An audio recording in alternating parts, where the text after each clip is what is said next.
মুসলমানদের পাশে সহযোগিতার জন্য ইরানকে আল্লাহ রাব্বুল আলামিন তাড়িয়ে দিয়েছেন। এই ইসরায়েলি বাহিনীদেরকে পৃথিবী থেকে নিশ্চিহ্ন করে দেওয়া হবে, অতি সত্তর অবিলম্বে নিশ্চিহ্ন করে দেওয়া হবে। এরা কোনো রাষ্ট্র নয়, এরা হলো দখলদার আলাদা একটা বাহিনী। এরা হলো জালেম, অত্যাচারী, স্বৈরাচার।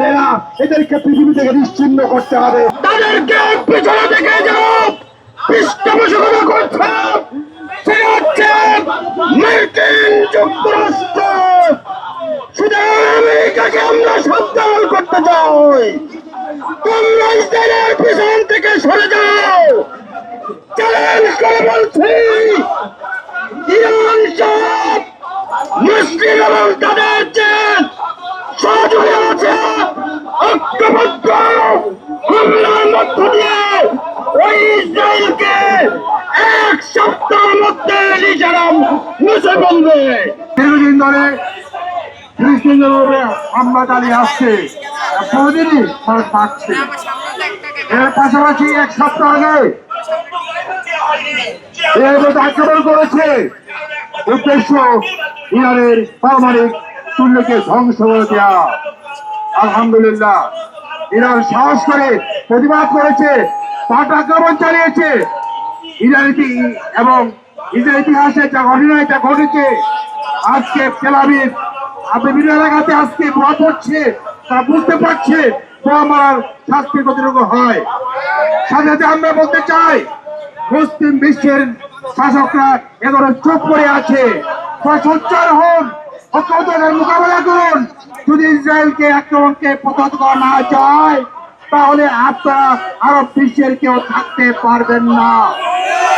আপনার দায়িত্ব হচ্ছে মুসলমানদের পক্ষে দাঁড়িয়ে, ইরানের পক্ষে দাঁড়িয়ে আজকে ইসরায়েলকে প্রতিহত করা, ধ্বংস করে দেওয়া। এই ইসরায়েলকে লালন পালন করে বরণ পোষণ দেয় আমেরিকা। গত 13 তারিখ আপনারা জানেন, একটি স্বাধীন সার্বভৌম রাষ্ট্র ইরানের উপরে তারা অতর্কিত হামলা চালিয়েছে। সুতরাং ইরানের বাঁচার অধিকার আছে, স্বাধীন সার্বভৌমত্ব রক্ষা করার জন্য ইরান তার পাল্টা প্রতিবাদ করার অধিকার রয়েছে।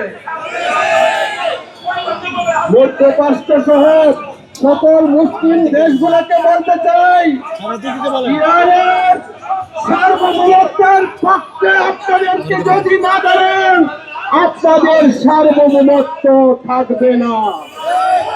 ইসরায়েলের বিরুদ্ধে সারা বিশ্বের মুসলমানরা যখন প্রতিবাদ করছে, তার প্রতিবাদের বিপক্ষে তারা গাজায় তাদের হামলা অব্যাহত রেখেছে।